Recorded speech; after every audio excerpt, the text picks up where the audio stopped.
టాలీవుడ్‌లో ప్రముఖ నటుడైన రాజేంద్ర ప్రసాద్ వైఖరిని ప్రస్తుతం కొందరు తప్పుబడుతున్నారు. సభా మర్యాద మరచి మాట్లాడుతూ రాజేంద్ర ప్రసాద్ తన గౌరవాన్ని తగ్గించుకుంటున్నాడని సర్వత్రా అభిప్రాయాలు వ్యక్తమవుతున్నాయి. మిగతా తన తోటి ఆర్టిస్టుల గురించి కాస్త అతి చొరవ చూపిస్తూ మాట్లాడుతున్నాడు.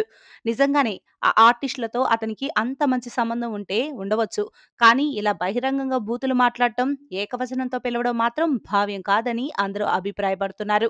ఇది రాజేంద్ర ప్రసాద్ స్థాయిని తగ్గించేస్తుందని కూడా జనాలు అభిప్రాయపడుతున్నారు. ఒకసారి మాట అనేస్తే వెనక్కి తీసుకోలేమన్న సంగతి అందరికీ తెలిసిందే. పబ్లిక్ ప్లాట్‌ఫార్మ్ స్టేజ్ మీద ఉన్నప్పుడు ఎలా మాట్లాడాలో మనం కొత్తగా వారికి చెప్పాల్సిన పని లేదు. కానీ ఆయన తనకున్న సాన్నిహిత్యంతో తోటి ఆర్టిస్టులను ఇష్టారీతిన పిలుస్తున్నారు. తాజాగా అలీనా అన్న మాటలు రాజేంద్ర ప్రసాద్ అయితే సమర్థించుకున్నారు. తాను ఎప్పుడు ఇలానే సరదాగా ఉంటానని, తప్పుగా అర్థం చేసుకుంటే మీ కర్మ అని చేతులు దులుపుకుంటూ షష్ఠి పూర్తి విజయోత్సవ వేడుకల్లో రాజేంద్ర ప్రసాద్ మాట్లాడారు. కాగా ఎస్వి కృష్ణారెడ్డి జన్మదిన వేడుకల్లో పాల్గొన్న రాజేంద్ర ప్రసాద్ తన తోటి ఆర్టిస్టులైన రోజా, ఆలీపై నోరు జారిన సంగతి కూడా తెలిసిందే.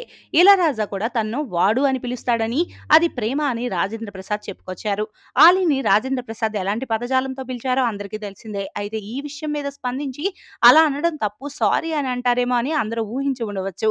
కానీ రాజేంద్ర ప్రసాద్ మాత్రం అందుకు భిన్నంగా తాను ఇంతే అని, తప్పుగా అర్థం చేసుకోవడం మీ కర్మ అని తేల్చేశారు. కానీ 'రాబిన్‌హుడ్' ప్రమోషన్‌లో మాత్రం బహిరంగంగా క్షమాపణలు చెప్పడం విశేషం.